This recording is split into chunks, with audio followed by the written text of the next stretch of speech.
저는 오늘 여러분과 함께 행복한 가정이라는 제목으로 은혜를 나누고자 합니다. 인간 삶의 가장 근본이 가정입니다. 행복한 가정은 삶의 크나큰 즐거움과 가치를 느끼게 할 뿐 아니라 사회생활에서 지칠 줄 모르는 왕성한 능력을 주는 원천이 되는 것입니다. 행복한 가정을 가진 사람은 그 일상생활이 활기차고 긍정적입니다. 모든 일에 희망이 가득하고 삶의意欲이 넘쳐납니다. 그렇기 때문에 저 사람의 가정이 행복한가 행복하지 않은가는 그 가정의 남편이나 아내와 잠시 동안 대화를 해보면 대번에 알 수 있는 것입니다. 그러나 불행한 가정을 가진 사람은 그 사람이 아무리 유능하고 훌륭한 사람일지라도 허탈에 빠지고 무기력해지며 삶의 희망과意欲을 상실한 패배자가 되고 이와 같은 마음의 자세를 가지고 살기 때문에 인생의 패배적인 태도를 가짐으로 삶에도 실패하고 마는 것입니다. 가정적 행복의 필요 요건은 역시 부부라는 인간 관계가 결정적인 요소인 것입니다. 물론 경제적인 사회적인 요건이 중요하지 않은 것은 결코 아니지만은 그러나 아무리 경제적으로 부유하고 사회적으로 높은 지위와 자기들이 마음에 소원하는 것을 다 달성했다고 할지라도 근원적으로 부부의 관계가 조화되지 못하면 천금이 있어도 절대로 행복은 다가오지 않습니다. 행복이란 인간 관계 속에서 생기라는 것이요. 또 우리 가정 삶의 근원적인 단위인 한 가정에서 행복하지 못한 사람은 어느 곳에 가나 그 사람이 행복할 수가 없는 것입니다. 이렇기 때문에 저는 오늘 이 시간 여러분과 함께 어떻게 하면 행복한 가정을 만들기 위해서 우리가 노력하고 애써야 될 것인가에 관해서 말씀해드리고자 합니다. 사람들은 생각하기를 행복한 가정이란 그저 하늘에서 뚝 떨어지는 줄 알고 있지만은 이 세상에 가정만큼 인간이 노력하고 애쓰지 않고는 아름답고 화목되고 행복된 가정을 만들 수 없는 것은 없습니다. 이렇기 때문에 이것은 우연히 절대로 되지 않고 행복한 가정을 만든 사람은 그게 무수한 노력이 그 배후에 있었기 때문에 그런 것입니다. 그러므로 저는 오늘 이 시간에 행복한 가정의 가장 근원적인 요소인 아내와 남편 또 그들의 윤리적인 관계 이러한 것을 통해서 우리 스스로의 생활을 행복하고 활기에 넘치고 또 삶의意欲이 충천하고 긍정적이고 적극적이며 창조적인 삶의 자세를 가질 수 있는 배경을 만들어보고자 하는 것입니다. 첫째로 성경에는 가정에 관해서 말할 때 남편을 먼저 들어 말하지 않고 아내를 먼저 들어 말하셨습니다. 오늘날 아내들은 남편을 먼저 들어서 남편이 이렇게 하면 행복한 가정에 될 수 있다고 말하지만 하나님의 말씀은 여기에 아내들이요 이렇게 나오고 있는 것입니다. 그러므로 행복한 가정의 가장 처음 요소가 남편보다도 아내에게 있는 것입니다. 왜 그러냐? 여러분 하나님이 처음 지어주신 에덴 동산의 가정을 보십시오. 하나님이 아담을 지으시고 아담의 옆구리에서 하와를 지으셔서 두 사람을 에덴에 주었지만은 에덴의 그 가정이 흥하고 망하는 것이 아담에게 있지 아니하고 하와에게 있었습니다. 하와가 요사이 말로 방정을 안 떨었었으면 오늘날 이 비극적인 인류의 역사는 가져오지 않았을 것입니다. 그러나 하와 때문에 에덴 동산이 행복했고 하와 때문에 망했었습니다. 이러므로 행복한 가정의 요소는 남자가 아무리 발부둥을 쳐도 그 제일 처음의 요소는 아내들에게 있습니다. 이렇기 때문에 하나님의 성령께서는 주체하지 아니하고 아내들이여 자기 남편에게 복종하기를 죽게 하더라 아내에 대한 교훈부터 먼저 나오고 있는 것입니다. 그러므로 가정과 아내라는 것은 불가합을 어찌할 수 없는 운명적인 존재인 것입니다. 남편과 아내의 관계는 여러분 어떠한 주인과 종의 관계는 아닙니다. 남편과 아내의 관계는 한 인간으로서의 동등합니다. 왜냐하면 남편이 아내의 머리됨이 그리스도께서 교회의 머리됨과 같다고 하셨으므로 오늘 볼 때 저희 이 머리와 몸은 여러분 주종관계에 있지 않고 동등합니다. 내 머리나 내 팔이나 내 다리나 한 몸에 붙었고 하나의 존재이기 때문에 그 중요성의 차이는 있을지라도 그러나 모두 다 동등한 것은 가치 사실인 것입니다. 오늘날 한 가정에서 남편이나 아내가 한 인간으로서 동등합니다. 남편은 주인이 되고 아내는 종이 되는 이러한 것은 성경상으로는 있을 수가 없는 일인 것입니다. 그러나 그 몸의 중요성에 있어서는 여러분 차별이 있습니다. 왜? 팔은 꺾어져도 살 수 있어요. 다리는 꺾어져도 살 수 있지만은 목이 날아가 버리면 그 사람 천하 어떤 재주가 있어도 살 수가 없는 것입니다. 한 가정에 있어서 부인이 좀 못났더라도 남편이 건재하면 그 가정이 살아나갈 수가 있어요. 그렇기 때문에 한 가정에서의 상하 관계가 아니라 이 중요성의 관계가 몸의 지휘권은 머리에 있는 것처럼 한 가정의 지휘권은 남편에게 있는 것입니다. 그러므로 아내와 모든 삶의 동등이지만은 그러나 결정적인 가정의 지휘권은 바로 남편에게 있는 것입니다. 그렇기 때문에 아내가 행복한 가정을 이루기 위해서 가정에서 해야 될 임무가 있는데 그 임무 중에 가장 중요한 임무가 복종의 임무인 것입니다. 아마 오늘 여성 운동을 하는 사람은 이 자리에 와가지고서 주먹을 불끈 쥐고 나를 죽이고 싶은 생각이 날란지 모르겠지만은 그러나 나는 성경대로 말합니다. 하나님이 사람을 지으셨고 하나님이 가정을 지으셨기 때문에 하나님께서 모든 일을 알고 계십니다. 하나님 시키는 대로 하면 가장 큰 행복을 가져올 수 있는 것입니다. 그러므로 아무리 여성 자유 운동이 활발하게 일어난다고 할지라도 하나님이 만들어 놓으신 그 규칙은 무시할 수 없는 것입니다. 여기 성경은 말씀하기를 아내들이여 남편에게 복종하기를 죽게 하더라 하시니 이거 얼마나 엄중한 명령인지 모릅니다. 우리 예수님께는 절대 복종입니다. 다른 말이 있을 수가 없습니다. 그런데 하나님께서 여성 동지 여러분을 보고 말씀하시기를 여러분의 남편에게 복종하기를 주님께 복종하는 것과 꼭 같이 하라고 하셨습니다. 아니 주님 그렇게 불공평한 일이 어디 있습니까? 그래도 천지를 만드시고 우리를 만드신 하나님께서 그렇게 하라고 명령을 내리셨습니다. 이러므로 우리가 하나님께 복종하는 것처럼 남편에게 복종하라. 창세기 3장 16절에 보면 또 여자에게 이르시되 내가 네게 잉태하는 고통을 크게 더하리니 내가 수고하고 자식을 낳을 것이며 너는 남편을 사모하고 남편은 너를 다스릴 것이니라고 하셨습니다. 하와가 범죄하여 이 세상에 사망을 가져온 연고로 그때로부터 시작해서 하나님께서는 여자에게 자유권을 허락하지 않으셨습니다. 왜냐하면 하와에게 자유를 주었더니만 에덴과 함께 온 인류의 운명을 망쳐놓으셨습니다. 이렇기 때문에 하나님께서는 그때로부터 시작해서 아내들은 남편에게 복종하기를 마치 죽게 하듯 하고 남편에게 복종하고 남편은 아내를 다스리라. 그렇게 성경이 말하고 있는 것입니다. 여기에 복종이라는 것은 순종이라는 의미보다는 의미가 다릅니다. 순종이라는 것은 내 마음에 따르고 싶으면 순종합니다. 그러나 복종이라는 것은 내가 싫어도 따라가는 것이 복종인 것입니다. 내가 아무리 생각해도 마음에 기분이 나쁘고 싫어도 그러나 복종은 어찌할 도리가 없습니다. 고개를 숙이고 따라가는 것이 복종입니다. 그러므로 성경에는 남편에게 순종하라고 하지 아니하고 남편에게 복종하라고 말하셨습니다. 내 기분이 좋지 않아도 나빠도 무조건 하고 남편이 시키면 따르는데 죽게 하듯 따르라는 말은 뭐냐면 공의롭고 올바른 일에 그렇게 하라는 것입니다.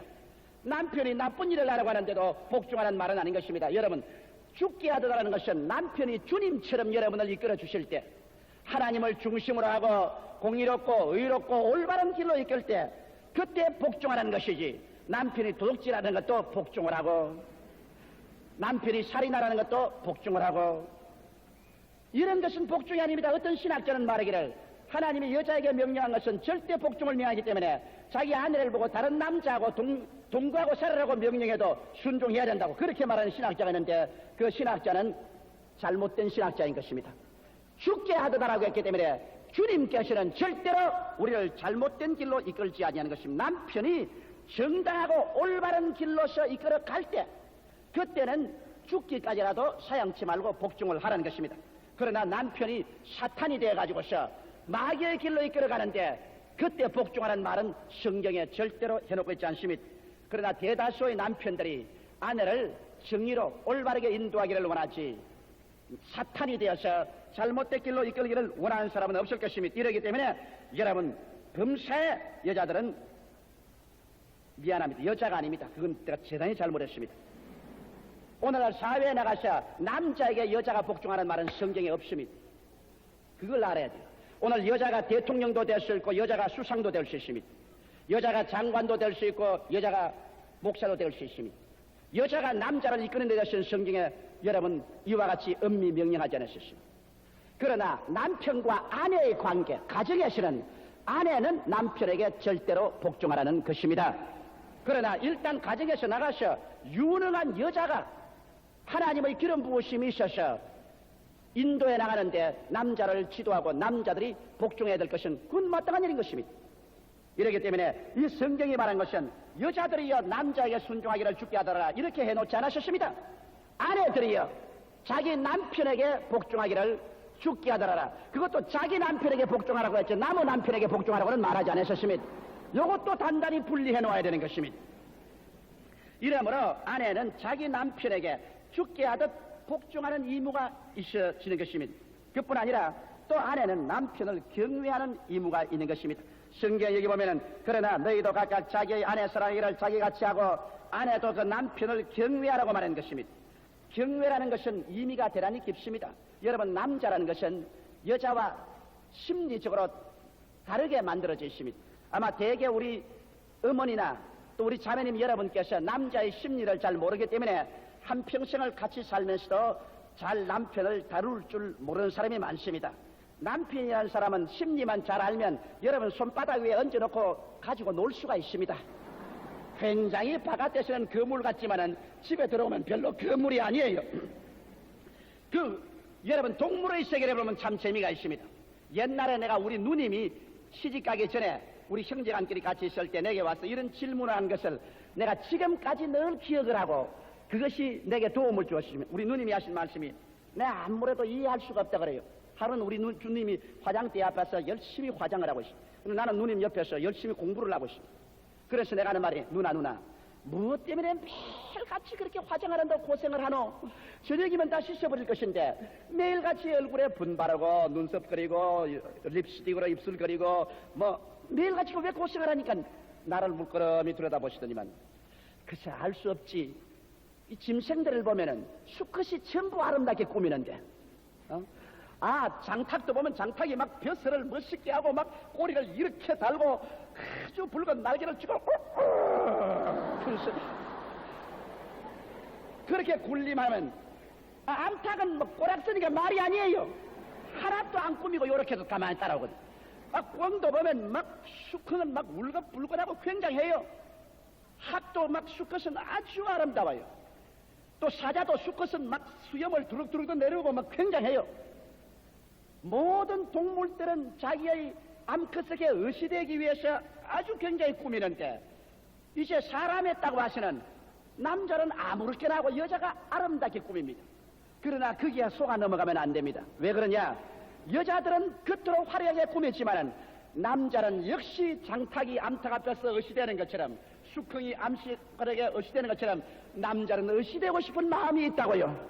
하나님이 그런 걸 안 달아주어서 후회가 막급하지만은 그런 것을 달아주었으면 더 좀 멋있게 의시되고 흠모를 받을 수 있는데 그걸 안 달아주었기 때문에 남자들은 무엇으로서 그것을 구설을 다느냐? 돈을 많이 벌어서 달고 지위를 얻어서 달고 명예를 얻어서 달고 이렇게 해서 돈벌이하고 지위가 높아지고 권세를 구하는 것 제1차로 누구에게 의시되려고 하느냐? 자기 마누라에게 의시되려고 하는 것입니다.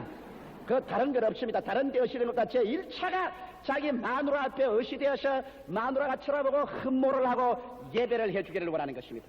왜? 사람은 하나님의 형상과 모양대로 지음을 받았기 때문에 하나님이 예배받기를 원하는 것처럼 남자들도 꼭 예배받기를 원합니다. 이 오해를 하지 마십시오. 우상으로 예배하는 것이 아니라 자기를 사랑하는 아내가 자기를 바라보고 아주 그냥 흠모를 하고 당신 보통이 아니다. 당신 나에게는 보통 좋은 남편이 아니다. 나는 감탄했다.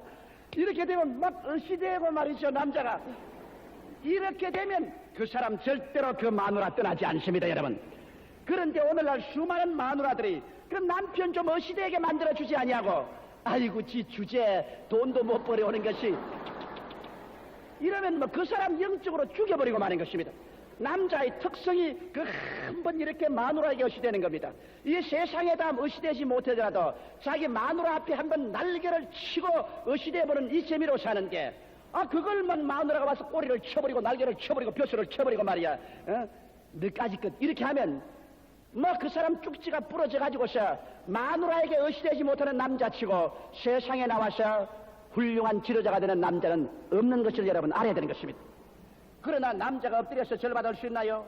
이렇기 때문에 이 말을 못해요. 자기 마누라 보고 날 좀 어시되게 해주면 좋겠다 싶은데 그 말을 어떻게 해요? 나나 해주지.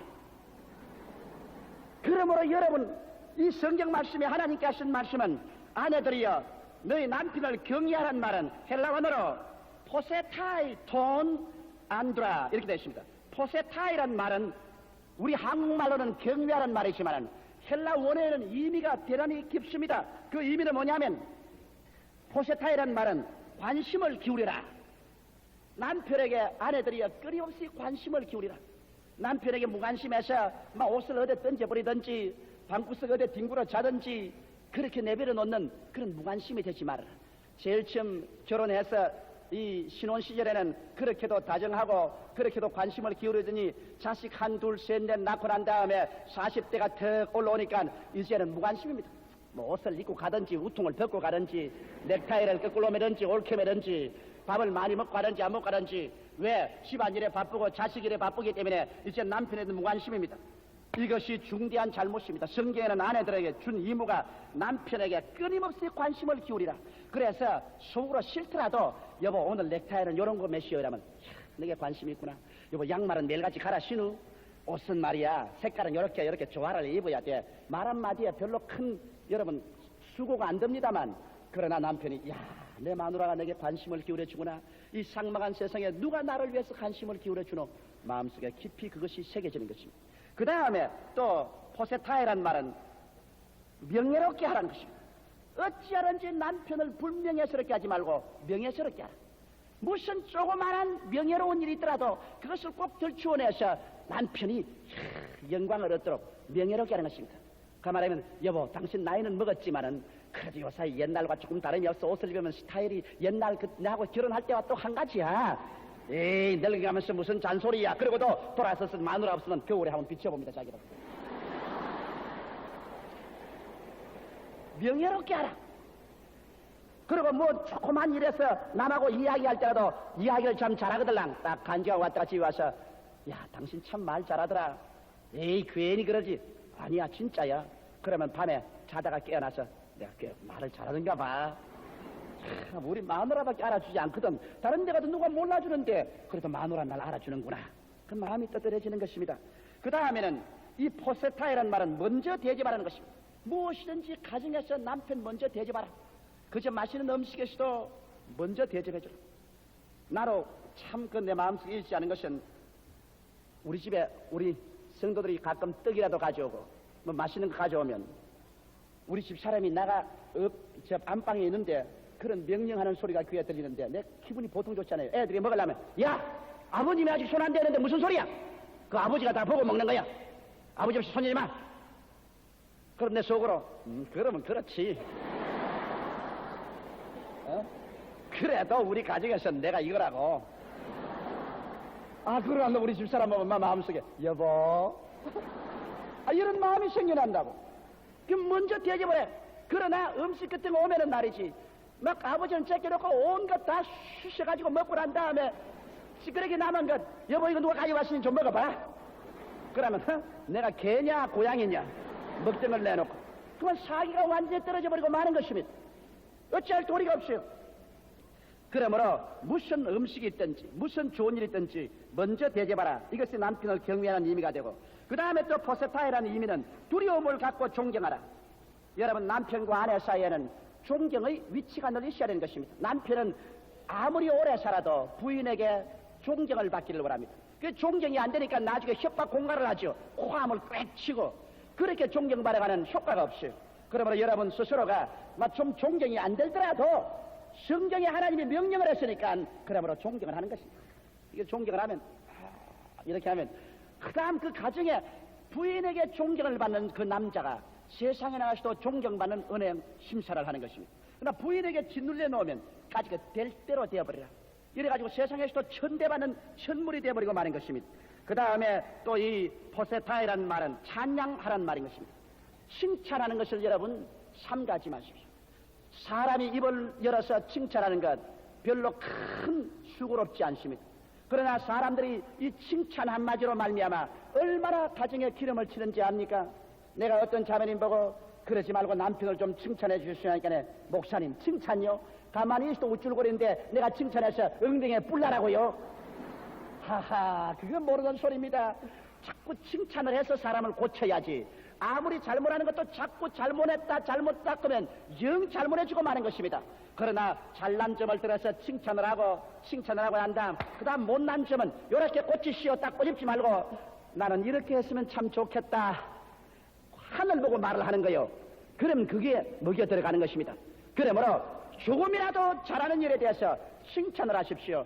여러분 남편이 모처럼 주일날 집안 소재도 하고 사진 틀이라도 딱 반드시 탁탁 모찌를 붙이고 이러면 여러분 탁 와서 그거 뭐 별 감상 안 해도 탁 이렇게 손 얹고 한번 감상을 해요. 여보 여기 와. 참 좋아되었어. 참 멋있어. 그저 당신 손이 한번 와야 우리 집안이 환해진다고 칭찬입니다. 그 별 수 없을 것 같죠?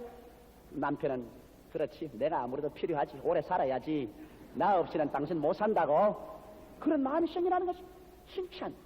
저녁에 일찍 들어오달랑 당신 일찍 들어와서 절만 좋다.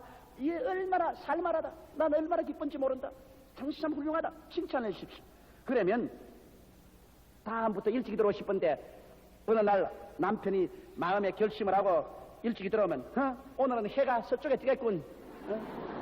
어떻게 해서 오늘은 이렇게 일찍 들어오는 거면 이거 사람을 갖다 어떻게 여기는 심상이 나셔. 에라까지 일찍 들어와도 이 뭐냐 이거 늦게 들어와도 이 마냥이니 내 마음대로 살아야지. 사람의 심리라는 것은 그렇게 변화되고 마는 것입니다. 여러분 사람의 심리라는 것은 잘한 것도 자꾸 못했다고 할퀴면은 그만 이 판저판 사판인데 그까지 못해버리자. 그렇게 되고 마는 것입니다.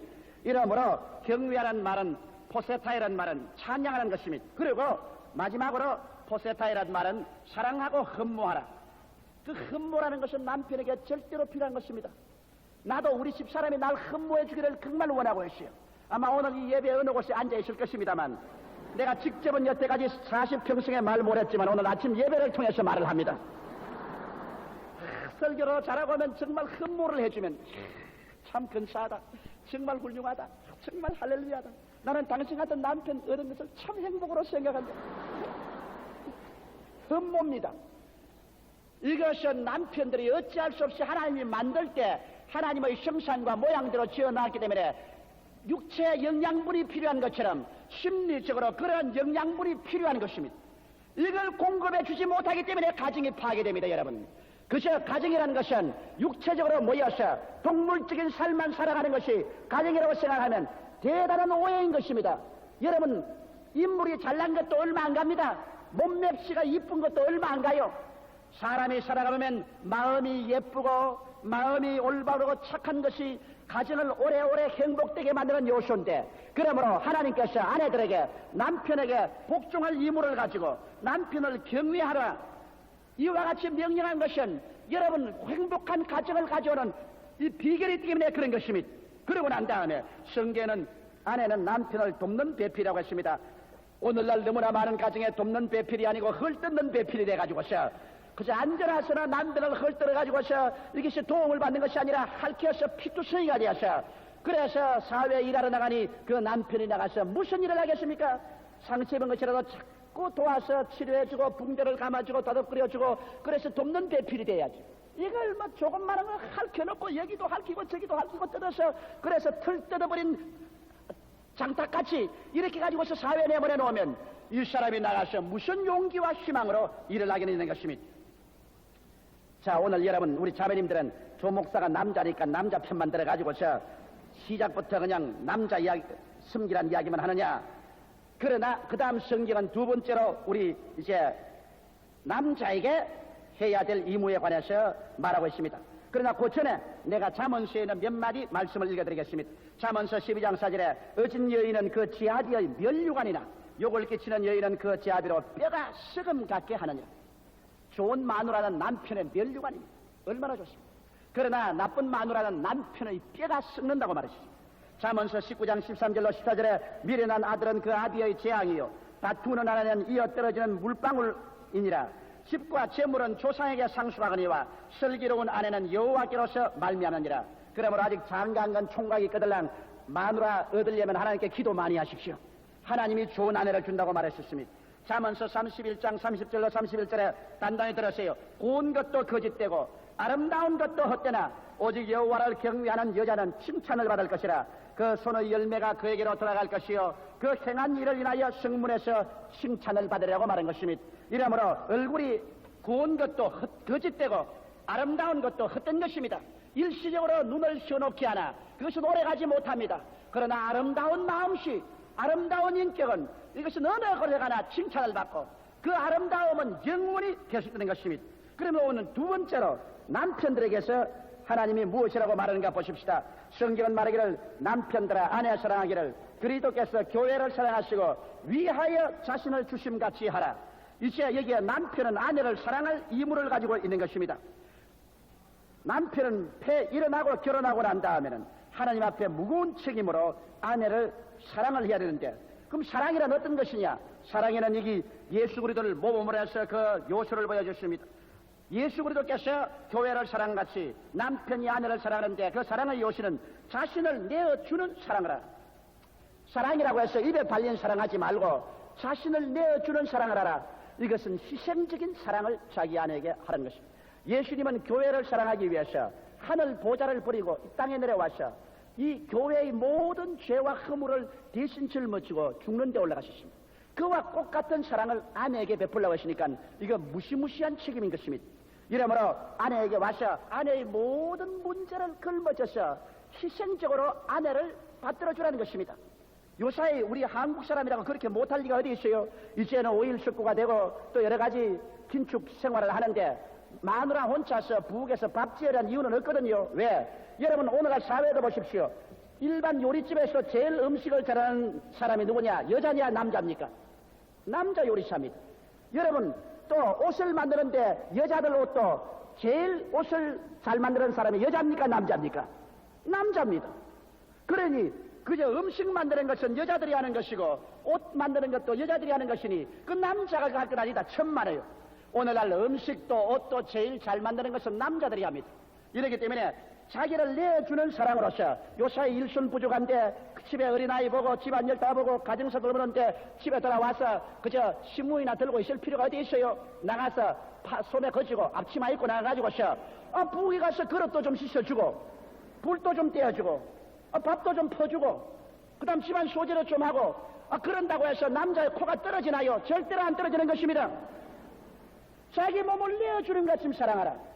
이런 것쯤은 이제 집에서 이것은 아버지 일이고 이것은 어머니 일이고 그거 분리할 것이 없어서 같이 한 가정을 이끌어 나가는 것이기 때문에 함께 돌보아줘야 되는 것입니다. 그래서 사랑이라는 것은 자신을 내어주어서 희생해서 다른 사람을 돌봐주는 것이고 그 다음에 남편이 아내를 사랑하는 사랑의 의무는 못난 자리에서 건져내어 영광스럽고 자랑스러우며 흠과 점이 없도록 도와주는 것이 남편이 아내를 사랑하는 의무인 것입니다. 아내가 서로 못났을지라도 이 못난 것을 자꾸 뒤에서 받들어주고 도와주어서 영광스럽고 자랑스러우며 흠과 점이 없이 잘나도록 만들어주는 것이 남편인데 그만 조금 잘못하면 남편이 아내를 자꾸 쥐어박는 것이 남편의 의무인 줄 알고 난 다음에 조금만 해도 아유 못난 게 자기 꼬라지 자기 가만다고 저런다. 이런 사람들이 많습니다. 아유 너 그 얼굴에 아무리 그 받아 붙여봐라. 원래 못난 얼굴에 그 잘날 줄 알아?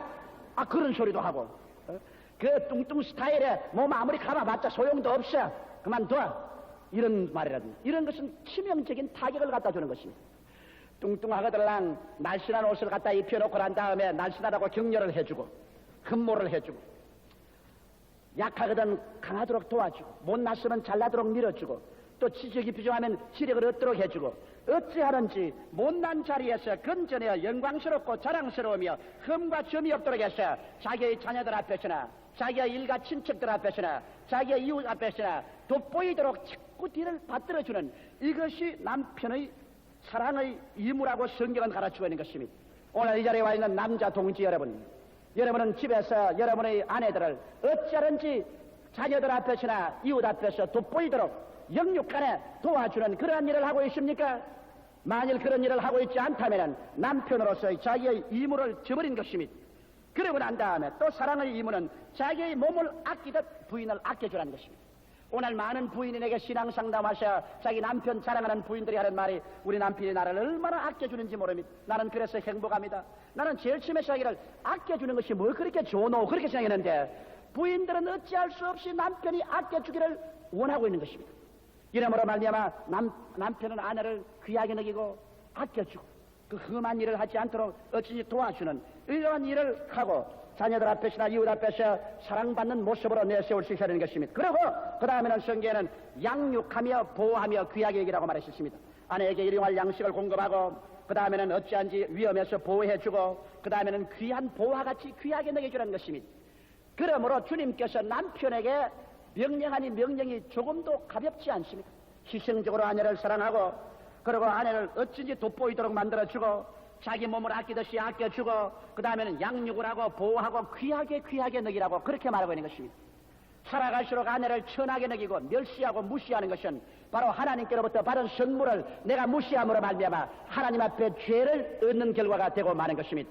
이렇기 때문에 남편은 마땅히 이와 같은 책임과 의무를 다해야 하는 것입니다.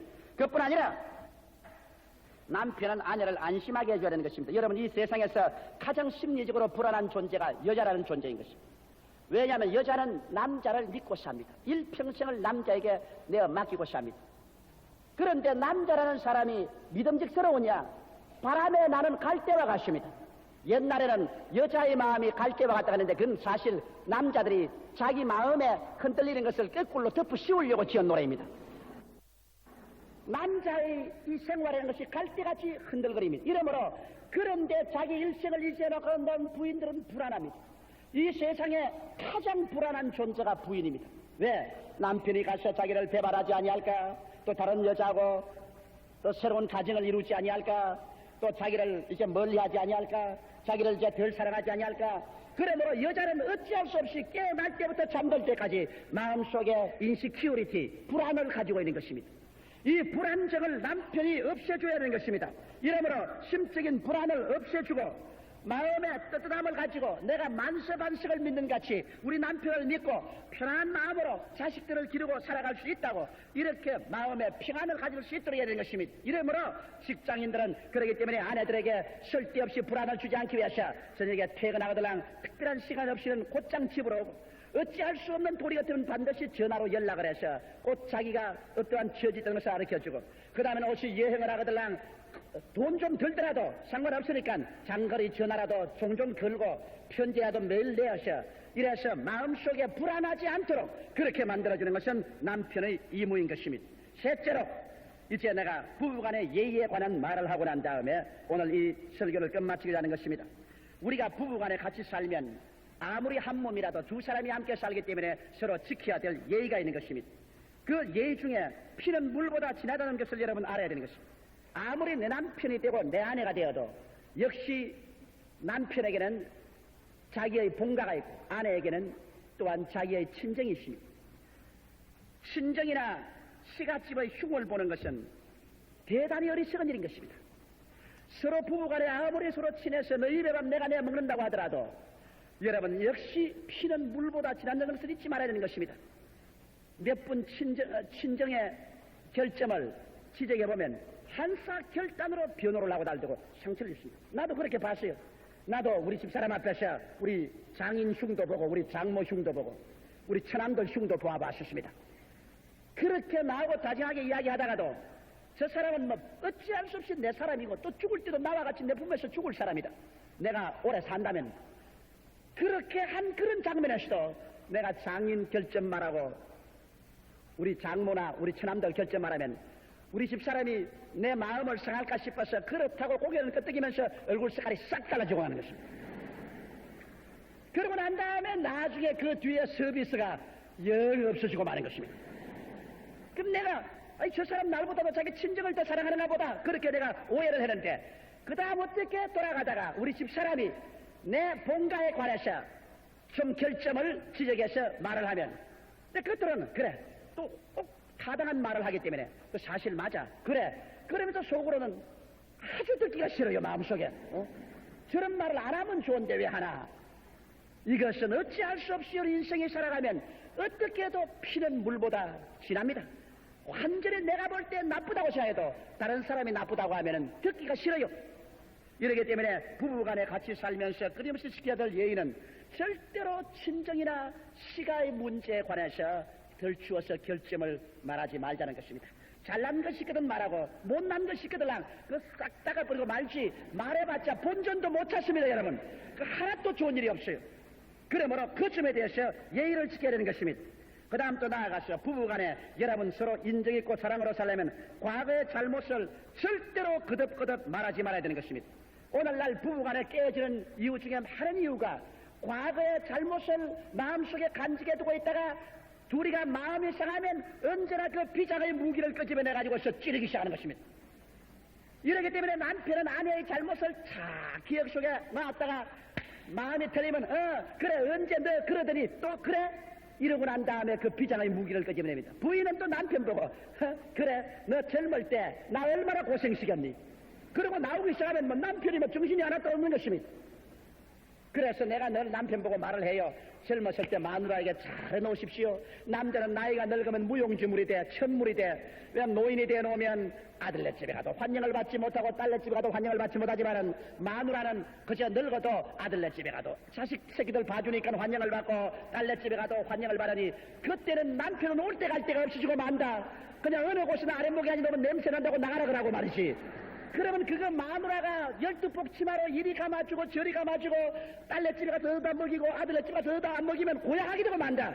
그러므로 젊을 때 마누라에게 잘 서비스를 해놓으면 나중에 늙어서 마누라들이 불쌍히 너기 싸서 서비스를 잘해줬는데 젊을 때 너무 구박을 해놓으면 늙어서 이제는 발붙일 곳이 없게 된다. 사실 그런 사람 너무나 많이 봐요. 그러므로 남자 동지 여러분, 우리 젊을 때 잘해주시시다. 그래야 늙었을 때 우리가 대접을 잘 받으러 갈 수 있어. 그러나 폐일어나고 우리가 살아가면서 절대로 과거에 지난 일은 덜추어내지 마십시다. 인생이란 것은 과거에 살지 않고 현재에 살고 미래에 삽니다. 사람이란 과거에 실수하고 죄 안 짓는 사람이 누가 있겠습니까? 아내도 과거에 실수하고 죄 짓고 남편도 과거에 실수하고 죄 짓습니다. 물론 죄야 남편이 많이 짓지 마누라보다야 적게 짓지 않지요. 그런데 이것을 마음속에 간직해 놓았다가 그 다음에는 상한 상처를 자꾸만 손으로 핥히면은 이것이 아무리 해도 사랑을 하려고 소원한 관계가 되고 이러한 것이 나중에 서로 구만리 장친같이 멀어지는 길밖에 없는 것입니다. 사람의 따뜻한 감정 이것보다 귀한 것이 없는데 이것은 꽃의 향기와 같아서 잘 날아가기가 쉽습니다. 이렇기 때문에 과거의 잘못은 그때 이미 해결하고 떠내려보내셨으면 다리 밑에 물같이 떠내려보내고 다시는 과거를 돌이켜 부부간에 과거의 상처 입은 것을 드러내지 않는 여러분 되시기를 주의 이름으로 축원합니다. 그 다음 상대의 약점을 정면으로 끄집어내지 마시기 바랍니다. 사람이란 다 약점이 있죠. 제일 처음에 연애할 때야 장점만 보이니까 나의 태양이여 나의 달이여 나의 별이여 당신 없이는 못 산다고 하지만은 사실 한 집에서 한 솥에 밥을 먹고 자신 먹고 살아보십시오. 갑자기 마음속에 옛날에 내 눈이 명태 눈깔이었던가 그런 생각이 가끔 날 때가 부부간에 다 있다고. 내가 저 남자를 보고서 어떻게 내 일생을 맡길 내가 전 남자라고 생각했던가. 내가 저 여자를 보고 어떻게 내 태양이여 나의 달이여 나의 별이여라고 했던가.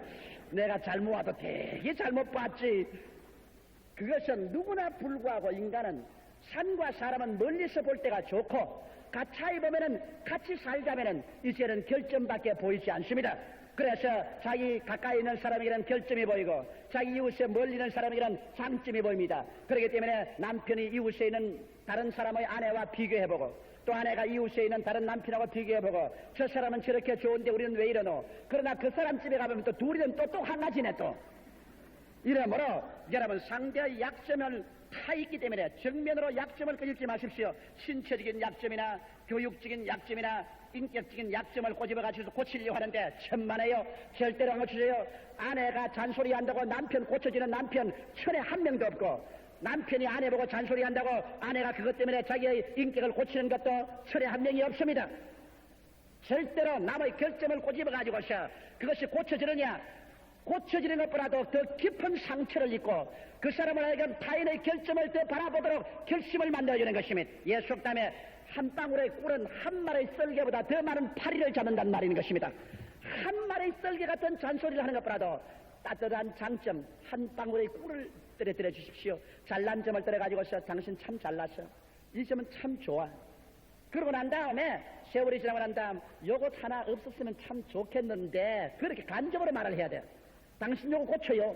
아주 나빠요. 그러면 남편은 너 어쩌고 어째 항상 나에게 나쁜 말만 한다고. 또 부인은 또 남편이 완리기시니까 말을 못하지만은 그래요 알았어요. 그래서 속으로 지는 뭐 잘났다고 이렇게 되고 마는 것입니다. 그러나 꿀 한 방울을 탁 떨어뜨려 여보 당신 참 이뻐. 내가 가만히 보니까 보통 마음씨도 이쁘지 않고 살아갈수록 당신 참 이뻐. 에이 괜히들 아니야 진짜야. 나 아니면 누가 그렇게 말해줄 사람이 있겠어. 진짜야. 그러고 난 다음에 당장 말하지 말고 몇 시간이 턱 지나고 난 다음에 이런 것만 없었으면 더 좋겠는데 정면하지 말고 돌아가는 소리 한마디 말을 하십시오. 그러면 우리 남편이 나를 저렇게 이뻐해 주는데 이것 하나 없으면 더 이뻐해 주지 않겠나. 고쳐야지. 그런 것입니다. 남편도 그래요. 남편도 참 당신 훌륭하다. 난 당신 사랑한다. 당신 이지하고 사니 얼마나 마음이 뜨다가 좋은지 모른다. 아침에 출근할 때 옷 입혀주고 덩어리 싹 싸는 거 다 훌륭한데 저녁에만 일찍 들어오면 얼마나 좋을까. 들어오라 말하지 말고 들어가면 안 돼. 저녁에 일찍만 들어오면 얼마나 좋을까. 그러면 그 사람 내 자식들 밥 보내 먹으려고 내게 오는데 또 잔소리야. 그러면 속으로 들어와야지. 마누라 지금 소원하는 것 내가 들어와야지.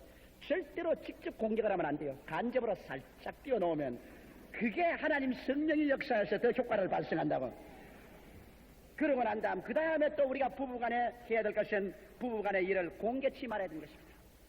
자기 마누라하고 일어난 일을 갖다가 그냥 자기 본가에 가서 아버지 어머니에게 다 일러 바치는 3살 먹는 어린아이 같은 남자들이 많아요. 코에 수염이 다 났으면서도 말이지. 옛날에 어머니 젖바른 그 습관으로 자기 마누라하고 다툰 것을 자기 어머니에 가서 일일이 다 고아바쳐요. 그래가지고 또 시집에서는 팔이 안으로 굽지 밖으로 굽나 자기 아들 편을 떨어가지고서 막 코에다가 김을 확 내뿜습니다. 그러고 난 다음 그걸 또 어머니가 누구에서 말하냐. 또 시누이들 갖다 모아놓고 말을 하는 것입니다. 아이고 너 오래빈을 얼마나 괴롭히는지. 그럼 또 시누이 입은 톱같이 날카롭습니다. 그걸 가지고 이웃에 가서 막 짚어 제기는 것입니다. 이래가 이것이 밖으로 돌아서 들어올 때는 눈사람이 돼서 돌아오면 그것을 듣는 마누라의 마음속에 피가 맺히는 것입니다. 내가 같은 집에 운명을 같이 하고 산다고 마음 놓고 이야기하고 사는데 세상에 나의 흉을 가지고서 전부 시어머니에게 갖다 일러바치고 시어머니는 시누이에 가서 일러바치고 시누이는 온 동네에 되면 씹어새기고 내가 이래 가서 어떻게 사느냐. 그건 정이 딱 떨어져버리고 마는 것입니다. 사람이 정함 떨어져 놓으면 붙인다는 것이 여간히 힘들지 않아요. 바깥으로는 정이 넘치하지만 속으로는 그렇게 쉽게 되지를 않아요. 그리고 또 부인도 그렇습니다. 부인도 남편의 잘못된 점을 자기 친정 어머니에 가서 말하지 마십시오. 친정 어머니에게 말하면 친정 어머니는 친정 아버지에게 말하고 또 친정 아버지는 또 친정 형제들에게 말하고 이렇게 해서 이것이 반드시 귀에 돌아올 때는 몇 갑질이 돼서 돌아오는 것입니다. 그렇처럼 가까운 친구끼리 이야기하면 여러분 누구든지 여러분이 잘 되는 것 겉으로는 좋아하지만은 우리는 타락한 인간의 성격을 가진 자라 속으로는 배가 조금 아픈 것입니다. 이렇기 때문에 결국 여러분 못되는 것을 좋아하고 이것이 부풀어서 가는 것입니다. 이러므로 부부간의 일은 절대로 좋은 일이나 나쁜 일이나 둘이 가운데서 씹어서 삼켜버리고 지나가지 공개하지 않은 여러분이 되시기를 바랍니다. 그리고 마지막으로 서로 고마움을 잊지 말아야 되는 것입니다. 좋든지 하란든지 여러분 서로 함께 이 말을 맞대고 서로 웃고 서로 웃어가면서 자식을 낳고 살았다는 그 인연이 보통 깊지가 않습니다. 사람들 생각에는 그 인연이 아주 가벼운 것 같지만은 실상은 그렇게 가볍지가 않습니다. 이러므로 서로 고맙게 여기고 살아야 돼. 왜? 잘났으나 못났으나 그래도 서로서로 운명을 내어 맡겨놓고 사는데 서로서로 더 잘못해 준 것을 후회하고 서로 고맙게 여기서 조그마한 일이라도 잘해준 것은 고맙다고 정중히 인사를 하고 감사하는 마음으로 서로 받아들이면서 우리가 살아야 될 것인 것입니다. 가정이라는 것은 살아있는 화초이고 행복은 그것의 향기인 것입니다. 그러므로 원예사가 화초의 정성을 쏟는 이상으로 아내와 남편은 정성을 다하여 자기의 임무를 다하고 행복한 가정을 창조하기 위한 노력을 끊임없이 다해야 행복한 가정이 다가오지. 그대로 내버려 두시는 행복한 가정이 다가오지 않습니다. 이러므로 여러분께서 우리 주 예수 그리스도 이름으로 구원을 얻고 기도와 믿음을 통하여 하나님의 도우심이 얼마나 필요한지 모르는 것입니다. 우리의 마음속에 폭발하고 싶은 성격이 있을 때 그리고 마누라, 아내, 남편의 결점을 말하고 싶을 때, 탄식이 날 때, 이럴 때마다 예수 앞에 나와서 내 죄 사함을 받고 기도하고 하나님의 성령의 은혜와 위로를 받아서 옛날 것은 다 씻어버리고 나아가서 다시 예수 그리스도의 사랑 안에서 내 임무와 책임을 다할 수가 있게 되는 것입니다. 진실로 물을 포도주로 변화시킨 예수 그리스도의 기적적인 은혜가 우리 마음속에 있어서 우리를 끊임없이 변화시켜주는 역사를 체험하지 않고는 진실로 행복한 가정을 가질 수가 없을 것입니다. 사람이 한평생에 살면서 여러분 일방 통로를 지나가면 다시 한번 인생은 돌아와서 살아볼 수가 있는 것입니다. 여러분이 한 번 인생을 사는데 이 한 번 인생을 살면서 미워하고 물고 찢고 원한에 쓰린 가슴을 부여잡고서 산다면 그 사람만이 인생에 가장 불쌍한 사람이요 처참한 사람인 것입니다. 한 번 사는 인생을 기왕 살 바에야 둘이 갈 말을 맞대고 노력하고 힘써서 한 번 잘 살아보자.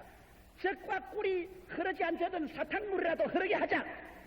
있는 힘을 다해서 그렇게 해서 행복한 가정을 만들어서 향기를 맡아가면서 살게 될 때 이것은 남편에게도 행복하고 아내에게도 행복하고 그러한 환경에서 자라나는 자녀들조차도 마음껏 그 사랑을 통해서 하나님의 사랑을 깨닫 예수의 은혜를 깨닫 그러고 난 다음에 구김살 없이 자라나서 하나님과 사회에 기여하는 자손들로 성장해 나가게 되는 것입니다. 여러분과 나는 하나님께로부터 가정이라는 귀한 선물을 받으셨습니다. 이 가정이라는 선물을 받아서 이를 잘 가꾸어서 멋있게 아름답게 행복하게 만들어서 살다가 하나님께로 가지고 갈 책임이 있는 것입니다. 아내도 하나님께 받은 선물이요 남편도 하나님께 받은 선물인 것입니다. 여러분 마음대로 짓밟을 책임과 의무가 없습니다. 이러므로 오늘 성경 말씀을 쫓아서 아내는 하나님 앞에서 자기 의무를 다하고 남편은 하나님 앞에서 자기 의무를 다해서 서로 받아들이고 용납하고 서로 불쌍히 여기고 서로 감사하고 앞에서 끌어주고 뒤에서 밀어서 진실로 행복한 가정을 만들어 인생을 젖과 꿀이 흐르는 동산 속에서 사는 여러분 되시기를 주님의 이름으로 축원합니다. 다 같이 기도드리겠습니다. 살아계신 우리 하나님 아버지시여, 사람이 온천하를 다 얻고도 가정이 불행하면 삶의 의미와 가치를 다 잃어버리고 마옵나이다. 내 아버지 하나님이시여, 오직 가정의 행복만이 우리의 일생생활에 활기를 주고 긍정적이 되게 하며 희망이 가득하고 삶의 의욕을 넘치게 하옵나이다. 수없이 유능한 사람들이 가정적인 불행 때문에 허탈에 빠지고 무기력해지며 삶의 희망과 의욕을 상실하고 인생의 패배자가 되어버리고 파괴적이 된 사람이 얼마나 많사옵나이까. 하나님 아버지, 오늘 이 시간에 기도하오니 거룩하신 말씀과 성령의 도우심으로 말미암아 우리 아버지 오늘 결심하고 우리는 가정을 화초밭 가꾸듯이 가꾸어서 행복의 향기가 날리도록 힘쓰는 남편과 아내가 되게 하여 주시옵소서. 예수님 이름 받들어 기도드리옵나이다. 아멘. 잠시 동안 고개 숙이시기 바랍니다. 우리 하나님께서는 인생을 지으시고 한 사람도 인생을 불행하게 살기를 원치 않습니다. 인생을 행복하게 살 수 있는 길은 하나님의 도우심밖에는 없습니다. 주의 말씀과 성령의 도우심 이외에는 그렇게 될 수가 없습니다. 그리고 이를 통해서 하나님 사랑을 나타내고 하나님은 영원한 천국의 행복으로 우리를 이끌어주는 것입니다. 아직 예수를 믿지 않은 사람이나 하나님을 아버지로 섬기지 않은 사람은 인생에 이러한 행복을 가져올 힘이 없습니다. 기도하지 않고 하나님 도움이 없는데 아내의 의무와 남편의 의무를 다하고 행복한 가정을 만들 수 있는 힘이 없는 것입니다. 그러나 오늘 여러분이 예수를 믿고 구원을 받으면 하나님이 이런 힘을 허락하여 주십니다. 나는 아직 예수를 믿지 않습니다. 믿다가 타락했습니다만 오늘 돌아와서 하나님의 은혜를 행복한 가정을 이루고 주님을 섬기다가 천국 가기를 원하니 나를 주께로 인도해 주십시오 하시는 분은 일어나 주시기 바랍니다. 어느 곳에 있어 좋습니다. 그 자리에 일어나 주시기 바랍니다. 대강단, 기념관, 베들레헴, 예루살렘 1층홀, 이 방송을 듣고 계시는 전국에 계신 청취자 여러분, 또 미주지구에서 이 방송을 듣고 계시는 청취자 여러분, 이 방송을 듣고 혹은 또 탭 앞에서 결정을 내리시기 바랍니다. 오늘 이 시간에 하나님께서 여러분 부르실 때 일어나셔 여러분 생애를 하나님께 맡기고 하나님의 능력을 받아 이 세상에서도 행복을 가지고 영원한 삶에 들어가는 여러분 되시기 바랍니다. 일어나신 여러분을 제가 예수께로 인도해 드리겠습니다. 일어나셔서 이 기도를 따라 할 때 여러분 하나님의 자녀가 되고 오늘부터 하나님이 여러분에게 능력과 본능을 허락해 주셔서 승리롭게 인생을 살아가도록 만들어 주시는 것입니다. 이 기도를 소리내어 따라 하시기 바랍니다. 사랑하시는 예수님, 저는 죄인입니다. 어디에서 와서 무엇 때문에 살며 어디로 가는지 알지 못하고 방황하며 살았습니다. 오늘 하나님의 부르심을 받고 믿음으로 일어났습니다. 예수님의 십자가 보혈로 저를 씻어 주시옵소서. 저를 위하여 죽으시고 저를 위하여 부활하신 예수님을 제 구주로 모셔드립니다. 지금부터 천국 갈 때까지 주님께서 도와주시옵시고 축복하여 주시옵소서. 은혜와 사랑으로 붙잡아 주옵소서. 믿습니다. 예수님 이름으로 기도합니다. 아멘.